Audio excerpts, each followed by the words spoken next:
Welcome to Rajendra Tandon videos. We continue with Surdas Brahmar Geet.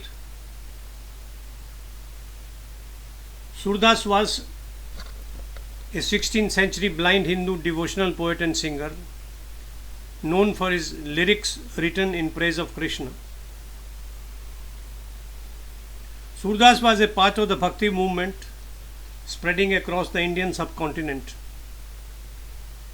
This movement represented spiritual empowerment of the masses.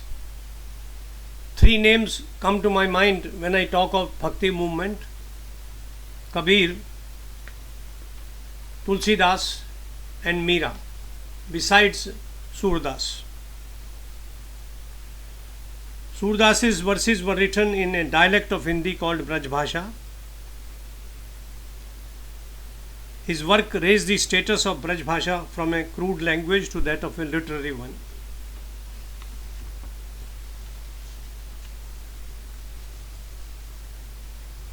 In Brahmar Geet, Surdas has included verses describing Uddhav visiting Braj to convey Krishna's message to gopis who had been left pining for him when he suddenly left for Mathura.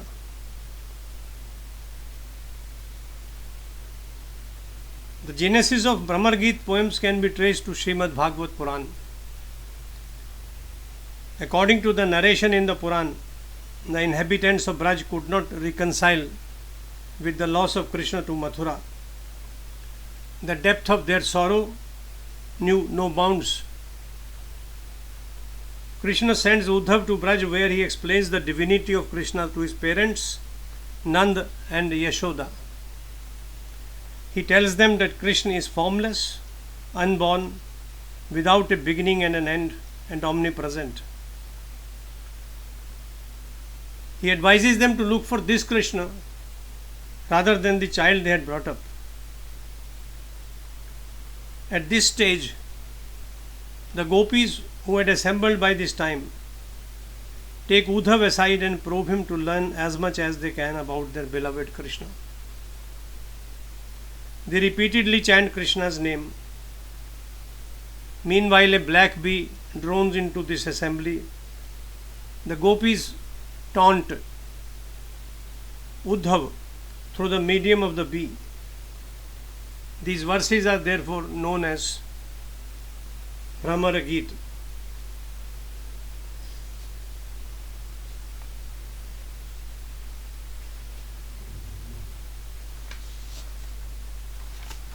In the verse that we are taking up today,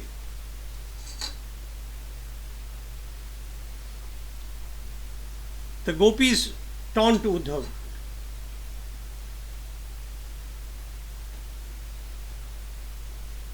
They say to each other, "Look, friends,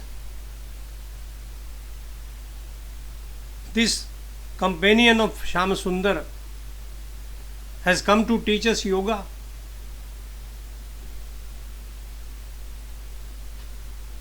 Brajanath has sent him.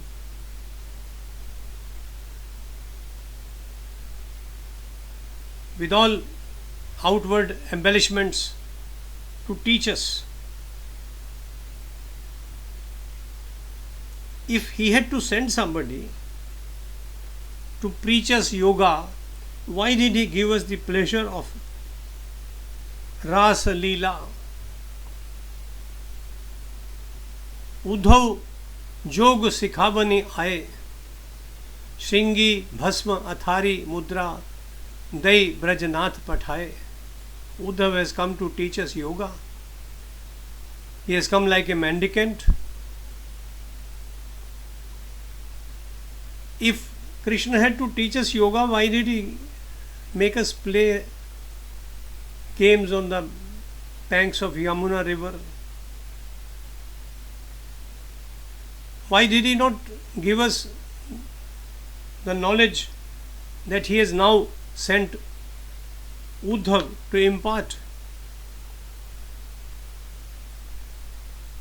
तब ही क्यों ना ज्ञान उपदेशो अधर सुधा रस लाए. Rather, he made us drink the nectar from his lips. मुरली शब्द सुनन बन गवनी सुत पति गृह बिसराए. When we heard of him playing on his flute, we left our sons, we left our husbands, we ran to him to be with him. Sut pati griha bisraye, leaving sons and husbands at the home, we ran to the banks of the Jamuna river. They are remembering the great times they had with Krishna. Surdas संग छाड़ी श्याम कऊ हम ही भय पछताए. Now we repent कि हमने that we left his company and he went away, and now he has sent this messenger to teach us yoga, to teach us about God, who has no resemblance with Krishna.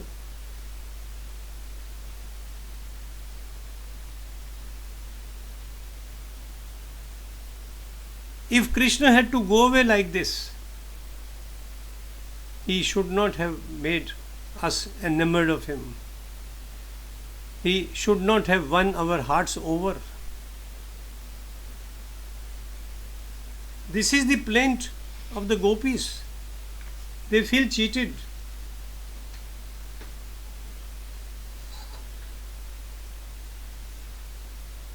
Coming to the poetics, Surdas combined Shringar and Bhakti to describe union and separation with an intensity seldom achieved elsewhere.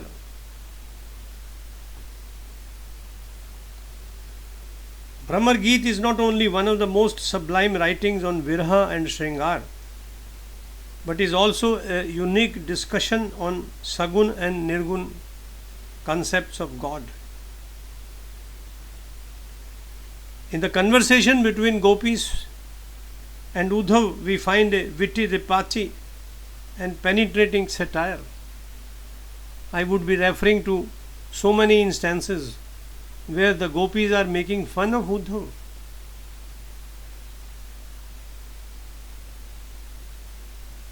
Surdas's verses not only reach a pinnacle of emotional content, but are also rated high for a poet's craft. His language is simple, expression spontaneous, and words full of learning. He is rich in imaginative similes and metaphors.